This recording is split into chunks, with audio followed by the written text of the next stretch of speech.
ರೈತ ಬಂಧುಗಳೇ, ನೀವು ಬೇವಿನ ಎಣ್ಣೆಯನ್ನು ಕೃಷಿಯಲ್ಲಿ ಬಳಸ್ತೀರಾ?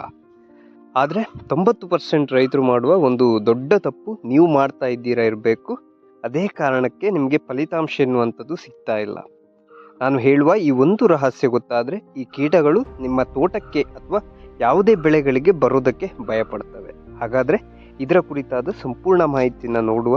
ಅದಕ್ಕಿಂತ ಮುಂಚೆ ಇನ್ನು ನನ್ನ ಚಾನಲ್ ನಿರುತ್ತರವನ್ನು ಯಾರೆಲ್ಲ ಸಬ್ಸ್ಕ್ರೈಬ್ ಮಾಡ್ಕೊಳ್ಳಿಲ್ಲ ದಯವಿಟ್ಟು ಮಾಡ್ಕೊಳ್ಳಿ ಅಂತ ಹೇಳ್ತಾ ವಿಡಿಯೋವನ್ನು ಶುರು ಮಾಡೋಣ. ನಾನು ಒಬ್ಬರು ರೈತರ ತೋಟಕ್ಕೆ ಹೋಗಿದ್ದೆ. ಆ್ಯಕ್ಚುಲಿ ಅವರು ಕೂಡ ನನ್ನ ಒಳ್ಳೆಯ ಸ್ನೇಹಿತರೆ. ಅವ್ರು ಹೇಳ್ತಾ ಇದ್ರು ಏನಂದರೆ, ಎಷ್ಟು ಕೀಟನಾಶಕ ಸ್ಪ್ರೇ ಮಾಡಿದರೂ ಕೂಡ ಕೀಟ ಅನ್ನುವಂಥದ್ದು ಕಡಿಮೆ ಆಗ್ತಾ ಇಲ್ಲ, ಖರ್ಚು ಮಾತ್ರ ಜಾಸ್ತಿ ಆಗ್ತಿದೆ ಅಂತ. ಅವರು ಆ್ಯಕ್ಚುಲಿ ಕೆಮಿಕಲ್ ಸಿಂಪಡಣೆ ಮೇಲೆ ಭಾರಿಯಾಗಿ ಡಿಪೆಂಡೆಂಟ್ ಆಗಿದ್ದರು.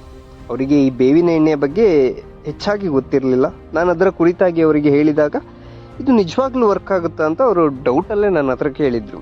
ನಾನು ಅದಕ್ಕೆ ಒಮ್ಮೆ ಟ್ರೈ ಮಾಡಿ ನೋಡಿ ಅಂತ ಅವರಿಗೆ ಅದನ್ನು ಬಳಸುವ ಸರಿಯಾದ ವಿಧಾನದ ಬಗ್ಗೆ ಹೇಳಿ ನಾನು ಮನೆಗೆ ಬಂದೆ. ಆ್ಯಕ್ಚುಲಿ ಅವ್ರು ಹೇಳಿದರು, ನಾನು 2 ವಾರ ಬಿಟ್ಟು ಟ್ರೈ ಮಾಡಿದಾಗ ಫುಲ್ ಡಿಫ್ರೆನ್ಸ್, ಈ ಕೀಟಗಳ ಬಾಧೆ ಎನ್ನುವಂಥದ್ದು ಕಡಿಮೆ ಆಗಿತ್ತು ಅಂತ. ಸೊ ಇದು ನಮ್ಮ ನೈಸರ್ಗಿಕವಾಗಿ ದೊರೆಯುವಂಥ ಈ ಬೇವಿನ ಎಣ್ಣೆಯ ಒಂದು ಮಹತ್ವ. ಕೃಷಿಯಲ್ಲಿ ಇದರ ಮಹತ್ವ ಬಹಳಷ್ಟಿದೆ. ನಮ್ಮ ತೋಟಗಳಲ್ಲಿ ಅಥವಾ ಯಾವುದೇ ಬೆಳೆಗಳಲ್ಲಿ ಏನಾಗ್ತಿದೆ ಅಂದರೆ, ಮೇಯ್ನಾಗಿ ಈ ಆಫಿಡ್ಸ್ ಅಂತ ಕೇಳಿರ್ಬೋದು, ಎಲೆ ರಸ ಹೀರುವ ಕೀಟಗಳು. ಅದ್ರ ಜೊತೆ ಈ ವೈಟ್ ಫ್ಲೈಸ್ ಅಂದರೆ ಬಿಳಿ ಸೊಳ್ಳೆಗಳು, ಇದನ್ನಂತೂ ನೀವು ನೋಡಿಯೇ ಇರ್ತೀರ. ಇದರಿಂದ ಏನಾಗ್ತದೆ ಅಂತ ಹೇಳುವುದಾದರೆ, ನಿಮ್ಮ ಗಿಡಗಳ ಯಾವುದೇ ಬೆಳೆಗಳ ಗಿಡಗಳೇನಿರ್ತವೆ ಅದರದ್ದು ಎಲೆ ಎನ್ನುವಂಥದ್ದು ಹಳದಿ ಬಣ್ಣಕ್ಕೆ ತಿರುಗಲಿಕ್ಕೆ ಇವೇ ಮೇಯ್ನ್ ಕಾರಣ. ಯಾಕಂದರೆ ಇವು ನಿಮ್ಮ ಗಿಡಗಳ ಎಲೆಗಳ ಒಂದು ಪೋಷಕಾಂಶವನ್ನು ಹೀರುವಲ್ಲಿ ಇವು ಮುಂದಾಗ್ತವೆ. ಹಾಗಾಗಿ ಅದರ ಜೊತೆ ಥ್ರಿಪ್ಸ್, ಈ ಎಲೆ ಮುರಿಯುವ ವಸ್ತುಗಳು ಅಂದರೆ ಕೀಟಗಳು, ಅದರ ಜೊತೆ ಮೈಟ್ಸ್, ಎಲೆ ಒಣಗಿಸ್ತವೆ ಇವು. ಅದರ ಜೊತೆ ನೀವು ಈ ಫ್ರೂಟ್ ಬೋರರ್ ಅಥವಾ ಕಾಯಿ ಕೊರೆಯುವ ಹುಳುಗಳಂತ ನೋಡಿರ್ಬೋದು. ಇವೆಲ್ಲ ನಮ್ಮ ತೋಟಗಳಲ್ಲಿ ಒಂದು ನಿಧಾನವಾಗಿ ನಮ್ಮ ಬೆಳೆಯನ್ನೇ ನಾಶ ಮಾಡುವ ಒಂದು ಶತ್ರುಗಳಂತಲೇ ಹೇಳ್ಬೋದು. ಇದು ಆಲ್ಮೋಸ್ಟ್ ಎಲ್ಲ ಬೆಳೆಗಳಲ್ಲೂ ಸಾಮಾನ್ಯವಾಗಿ ಕಾಣಿಸಿಕೊಳ್ಳುವ ಕೀಟಗಳು. ನಾವು ಏನು ಮಾಡ್ತೀವಿ ಅಂದರೆ, ಇದರ ವಿರುದ್ಧ ಹೋರಾಡಲಿಕ್ಕೆ ಅಂಗಡಿಗಳಿಗೆ ಹೋಗಿ ಸ್ಟ್ರಾಂಗ್ ಕೆಮಿಕಲನ್ನು ತರ್ತೇವೆ. ಅವ್ರು ಹೇಳೋ ಹಾಗೆ ನಾವು ಸ್ಪ್ರೇ ಕೂಡ ಮಾಡ್ತೇವೆ. ಇವು ಮೊದಲಿಗೆ ಕೆಲಸ ಮಾಡ್ತವೆ, ಅಂದರೆ ಚೆನ್ನಾಗೇ ಮಾಡ್ತವೆ. ಆದರೆ ಕ್ರಮೇಣ ಏನಾಗ್ತದೆ ಅಂದರೆ, ಈ ಕೀಟಗಳಿಗೆ ರೆಸಿಸ್ಟೆನ್ಸ್ ಡೆವಲಪ್, ಅಂದರೆ ಈ ಔಷಧಗಳ ವಿರುದ್ಧ ಹೋರಾಡುವ ಶಕ್ತಿ ಬರ್ತದೆ. ಅದೇ ಕಾರಣಕ್ಕೆ ಅದೆಷ್ಟು ಬಾರಿ ನಾವು ಎಷ್ಟೇ ಸ್ಪ್ರೇ ಮಾಡಿದರೂ ಪ್ರಯೋಜನ ಎನ್ನುವಂಥದ್ದು ಆಗ್ತಾ ಇರಲ್ಲ. ಈ ಕಾರಣದಿಂದ ನಾವು ಡೋಸೇಜ್ ಅಥವಾ ಬಳಸುವ ಪ್ರಮಾಣವನ್ನು ಜಾಸ್ತಿ ಮಾಡ್ತೇವೆ. ಇದರಿಂದ ನಮ್ಮ ಆರೋಗ್ಯ ಕೂಡ ಹಾಳು, ಬೆಳೆ ಕೂಡ ಹಾಳು, ಅದ್ರ ಜೊತೆ ಮಣ್ಣು ಕೂಡ ಹಾಳಾಗ್ತದೆ. ಹೆಚ್ಚಾಗಿ ಆಲ್ಮೋಸ್ಟ್ ಎಲ್ಲ ರೈತರು ಇದನ್ನೇ ಮಾಡ್ತಾ ಇರುವಂಥದ್ದು. ಆದರೆ ನಮ್ಮ ಪೂರ್ವಜರು ಕೆಲವೊಂದು ಕೃಷಿ ಕ್ರಮಗಳು ಎಷ್ಟೊಂದು ಎಫೆಕ್ಟಿವ್ ಅಂದರೆ, ಈ ಬೇವಿನ ಎಣ್ಣೆಯ ಸರಿಯಾದ ಉಪಯೋಗ ಅವರಿಗೆ ಸರಿಯಾಗಿ ತಿಳಿದಿತ್ತು. ಆದರೆ ಈಗ ಯಾರೂ ಇದರ ಕುರಿತಾಗಿ ಹೇಳೋದೇ ಇಲ್ಲ. ಯಾಕಂತ ಹೇಳಿದರೆ, ಎಲ್ಲ ರೈತರು ಈ ಕೆಮಿಕಲ್ ಸ್ಪ್ರೇಗಳನ್ನೇ ಸ್ಪ್ರೇ ಮಾಡಲಿ ಅಂತ, ಅಂದರೆ ಅವರಿಗೆ ಲಾಭ ಆಗುವ ಒಂದು ಹಿತದೃಷ್ಟಿಯಿಂದ. ಆದರೆ ರೈತರೇ, ಈ ಒಂದು ಬೇವಿನ ಎಣ್ಣೆ ಇದು ಕೀಟಗಳನ್ನು ಹೊಡೆದು ಸಾಯಿಸುವುದಲ್ಲ, ಬದಲಾಗಿ ಇದು ಕೀಟಗಳ ಜೀವನ ವ್ಯವಸ್ಥೆಯನ್ನೇ ಹಾಳು ಮಾಡುವಂಥದ್ದು. ನಮಗೆ ಒಂದು ಸ್ವಲ್ಪ ತಾಳ್ಮೆ ಇರಬೇಕಾಗುತ್ತೆ. ಇದನ್ನು ಸಿಂಪಡಣೆ ಮಾಡಿದ ಕೂಡಲೇ ನಿಮಗೆ ಫಲಿತಾಂಶ ಎನ್ನುವಂಥದ್ದು ಸಿಗಲ್ಲ. ಬದಲಾಗಿ ವೆಯ್ಟ್ ಮಾಡಿ, ಸ್ವಲ್ಪ ಸಮಯ ನಿಮಗೆ ಫಲಿತಾಂಶ ಖಂಡಿತ ಸಿಗ್ತದೆ, ಸ್ವಲ್ಪ ಸಮಯ ಬಿಟ್ಟ ನಂತರ. ಹೇಗೆ ಅಂದರೆ, ಈ ಬೇವಿನ ಎಣ್ಣೆ ಈ ಕೀಟಗಳ ಹಾರ್ಮೋನ್ ಸಿಸ್ಟಮ್ ಡಿಸ್ಟರ್ಬ್ ಮಾಡ್ತವೆ. ಅಂದರೆ ಕೀಟಗಳ ಸಂತಾನೋತ್ಪತ್ತಿನ ಅಲ್ಲೋಲ ಕಲ್ಲೋಲ ಮಾಡುವಲ್ಲಿ ಈ ಬೇವಿನ ಎಣ್ಣೆ ಅಷ್ಟು ಶಕ್ತಿಯನ್ನು ಹೊಂದಿರ್ತದೆ. ಇನ್ನು ಗ್ರೋತ್ ಅಥವಾ ಬೆಳವಣಿಗೆಯನ್ನು ಕೂಡ ಸ್ಟಾಪ್ ಮಾಡ್ತವೆ. ಅಂತಿಮವಾಗಿ ಕೀಟಗಳ ವಂಶವನ್ನೇ ಮುರಿಯುವಲ್ಲಿ ಈ ಬೇವಿನ ಎಣ್ಣೆ ಅಂತೂ ಬಹುಮುಖ್ಯವಾಗಿ ಕಾರ್ಯನಿರ್ವಹಿಸುವಂಥದ್ದು. ಇನ್ನು ಇದು ಕೇವಲ ಒಂದು ಹಳ್ಳಿ ಔಷಧ ಅಲ್ಲ, ಬದಲಾಗಿ ವೈಜ್ಞಾನಿಕವಾಗಿ ಕೂಡ ಪ್ರೂವ್ ಆಗಿರುವಂಥದ್ದು. ಬೇವಿನ ಎಣ್ಣೆಯಲ್ಲಿ ಇರುವ ಮುಖ್ಯ ಅಂಶ ನೋಡುವುದಾದರೆ, ಇದರಲ್ಲಿ ಅಜಾಡಿರಾಸ್ಟಿನ್ ಅಂತ ಒಂದು ಅಂಶ ಇರ್ತದೆ.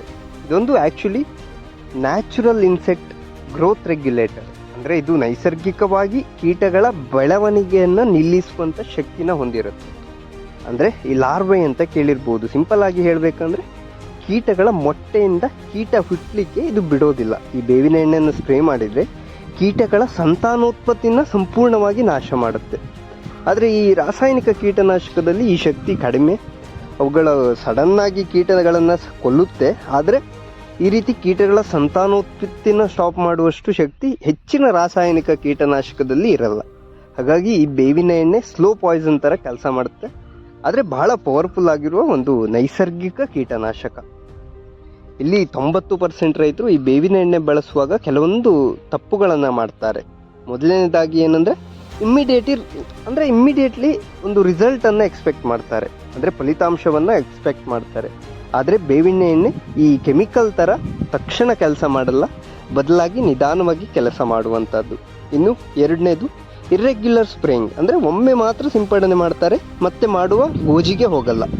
ಹಾಗೆ ಮಾಡಬಾರ್ದು, ಬದಲಾಗಿ ಕನಿಷ್ಠ 10 ದಿನಕ್ಕೆ ಒಮ್ಮೆ ಆದರೂ ಸ್ಪ್ರೇ ಮಾಡ್ತಾ ಇರಬೇಕು. ಇನ್ನೊಂದು ರಾಂಗ್ ಟೈಮಿಂಗ್, ಅಂದರೆ ಸಿಂಪಡಣೆ ಮಧ್ಯಾಹ್ನ ಕಡು ಬಿಸಿಲಿನಲ್ಲಿ ಮಾಡ್ತಾರೆ. ಈ ಯಾವುದೇ ಕೀಟನಾಶಕಗಳನ್ನು ಬಳಸುವ ಸರಿಯಾದ ಸಮಯ ಯಾವುದಂದರೆ ಒಂದು ಬೆಳಿಗ್ಗೆ ಬೇಗ, ಇಲ್ಲಾಂದರೆ ಸಂಜೆ ಸಮಯದಲ್ಲಿ ಮಾಡಬೇಕು. ಇನ್ನೊಂದು ಪ್ರಾಪರ್ ಮಿಕ್ಸಿಂಗ್ ಮಾಡಲ್ಲ, ಎಣ್ಣೆ ನೀರಿನಲ್ಲಿ ಸರಿಯಾಗಿ ಮಿಕ್ಸ್ ಆಗಲ್ಲ. ಅದರ ಜೊತೆ ನೀವು ಬರೀ ಬೇವಿನ ಎಣ್ಣೆಯನ್ನು ಮಾತ್ರ ಬಳಸಬಾರ್ದು, ಅದರ ಜೊತೆ ಸ್ಪ್ರೆಡರ್ ಅಂತ ಸಿಗ್ತದೆ, ನಿಮಗೆ ಎಲ್ಲ ಔಷಧಿ ಅಂಗಡಿಗಳಲ್ಲಿ ಸಿಗ್ತದೆ. ಅದನ್ನು ಬಳಸಿ, ಯಾಕಂತ ಹೇಳಿದರೆ ಅದು ನಿಮ್ಮ ಎಲೆಗಳ ಮೇಲೆ ಸರಿಯಾಗಿ ಕೂತ್ಕೊಳ್ಳಲಿಕ್ಕೆ ಹೆಲ್ಪ್ ಮಾಡ್ತದೆ. ಹಾಗಾಗಿ ಇದರ ಸರಿಯಾದ ಡೋಸೇಜ್ ಅಥವಾ ಪ್ರಮಾಣವನ್ನು ನೋಡುವುದಾದರೆ 1 ಲೀಟರ್ ನೀರಿಗೆ ಕನಿಷ್ಠ 3ರಿಂದ 5 ml ಹಾಕಬೇಕಾಗುತ್ತೆ. ಹಾಗೆಯೇ ಇದರ ಜೊತೆ ನಾನು ಹೇಳಿದಾಗೆ ಸ್ಪ್ರೆಡರನ್ನು ಮಿಕ್ಸ್ ಮಾಡಲಿಕ್ಕೆ ಮರಿಬೇಡಿ. ಇನ್ನು ಸ್ಪ್ರೇ ಮಾಡುವಾಗ ಎಲ್ಲ ಕಡೆ ತಾಗುವ ಹಾಗೆ ಸ್ಪ್ರೇ ಮಾಡಿ, ಅಂದರೆ ಈ ಕೀಟಗಳು ಹೆಚ್ಚಾಗಿ ಎಲೆಗಳ ಹಿಂಭಾಗದಲ್ಲಿ ಇರೋದ್ರಿಂದ ಅದಕ್ಕೆ ಸಹ ತಾಗುವ ಹಾಗೆ ಸ್ಪ್ರೇ ಮಾಡಿ. ಈ ಕೀಟಗಳು ಜಾಸ್ತಿಯಾಗಿ ಎಲೆಗಳ ಹಿಂಭಾಗದಲ್ಲೇ ಇರುವಂಥದ್ದು, ಹಾಗಾಗಿ ಅದಕ್ಕೆ ತಾಗುವ ಹಾಗೆ ಸ್ಪ್ರೇ ಮಾಡಿ.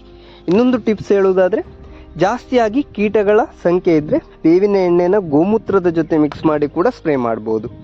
ಗೋಮೂತ್ರದಲ್ಲಿ ಕೂಡ ಈ ರೀತಿ ಕೀಟಗಳನ್ನು ಕೊಲ್ಲುವಂಥ ಒಂದು ಶಕ್ತಿ ಇರ್ತದೆ. ಹಾಗೆಯೇ ಈ ಬೇವಿನ ಎಣ್ಣೆನ ಯಾವುದೇ ಬೆಳೆಗಳಲ್ಲಿ ಕೂಡ ಬಳಸ್ಬೋದು. ಫಾರ್ ಎಕ್ಸಾಂಪಲ್ ಅಡಿಕೆ ತೋಟದಲ್ಲಿ ಅಥವಾ ಮೆಣಸು, ಬದನೆಕಾಯಿ, ಹೂವಿನ ಗಿಡಗಳು, ಹಣ್ಣಿನ ಗಿಡಗಳಿಗೆ ಕೂಡ ಬಳಸ್ಬೋದಾಗಿದೆ. ಇದರಿಂದ ನಿಮಗೆ ಸಿಗೋ ಲಾಭ ನೋಡುವುದಾದರೆ, ಮೊದಲನೇದಾಗಿ ಖರ್ಚು ಕಡಿಮೆ ಇರ್ತದೆ, ಅದರ ಜೊತೆ ಸಾಯಿಲ್ ಹೆಲ್ತ್, ಈ ಮಣ್ಣಿನ ಹೆಲ್ತ್ ಕೂಡ ಇಂಪ್ರೂವ್ ಆಗುತ್ತೆ. ಅದರ ಜೊತೆ ಈಲ್ಡ್, ಈ ಕೀಟಗಳು ನಾಶ ಆದರೆ ನಿಮಗೆ ಆಟೋಮೆಟಿಕ್ಲಿ ಫಸಲ್ ಎನ್ನುವಂಥದ್ದು ಜಾಸ್ತಿ ಆಗ್ತದೆ. ಅದ್ರ ಜೊತೆ ಮೇಯ್ನಾಗಿ ಕೆಮಿಕಲ್ ಮೇಲೆ ಅವಲಂಬನೆ ಸ್ವಲ್ಪ ಕಡಿಮೆ ಆಗುತ್ತೆ. ಇದು ಇಂಪಾರ್ಟೆಂಟ್ ಆಗಿರುವಂಥದ್ದು. ಆದಷ್ಟು ಕೆಮಿಕಲ್ನಿಂದ ದೂರ ಇರುವಂಥದ್ದೇ ಒಳ್ಳೆಯದು ಈ ಕೃಷಿಯಲ್ಲಿ. ಹಾಗಾದರೆ ರೈತರೇ, ನಮ್ಮ ಕೃಷಿ ಒಂದು ಜೀವನ ಅಂತಲೇ ಹೇಳ್ಬೋದು. ನಾವು ಇವತ್ತು ತೆಗೆದುಕೊಳ್ಳೋ ಒಂದು ನಿರ್ಧಾರ ನಮ್ಮ ಮುಂದಿನ ಪೀಳಿಗೆಯ ಮೇಲೆ ಪರಿಣಾಮ ಬೀರ್ತದೆ. ಅದಕ್ಕಾಗಿ ನೈಸರ್ಗಿಕ ವಿಧಾನಗಳ ಕಡೆ ಸ್ವಲ್ಪವಾಗಿ ತಿರುಗೋಣ. ಬೇವಿನ ಎಣ್ಣೆ ಅಂತ ಸರಳವಾದ ಪರಿಹಾರಗಳಿಂದ ನಮ್ಮ ಕೃಷಿಯನ್ನು ಉಳಿಸೋಣ ಅಂತ ಹೇಳ್ತಾ, ಈ ಮಾಹಿತಿ ನಿಮಗೆ ಉಪಯೋಗ ಆಯಿತಂದರೆ ಲೈಕ್ ಮಾಡಿ, ಶೇರ್ ಮಾಡಿ. ಹಾಗೆ ಇನ್ನಷ್ಟು ರೈತ ಮಿತ್ರರಿಗೆ ಈ ವಿಡಿಯೋವನ್ನು ಶೇರ್ ಮಾಡಲಿಕ್ಕೆ ಮರಿಬೇಡಿ. ಹಾಗೆ ಇನ್ನೂ ಹೆಚ್ಚಿನ ಕೃಷಿ ಮಾಹಿತಿಗಾಗಿ ನನ್ನ ಚಾನಲ್ ನಿರುತ್ತರವನ್ನು ಸಬ್ಸ್ಕ್ರೈಬ್ ಮಾಡಿಕೊಳ್ಳಿ. ಧನ್ಯವಾದಗಳು.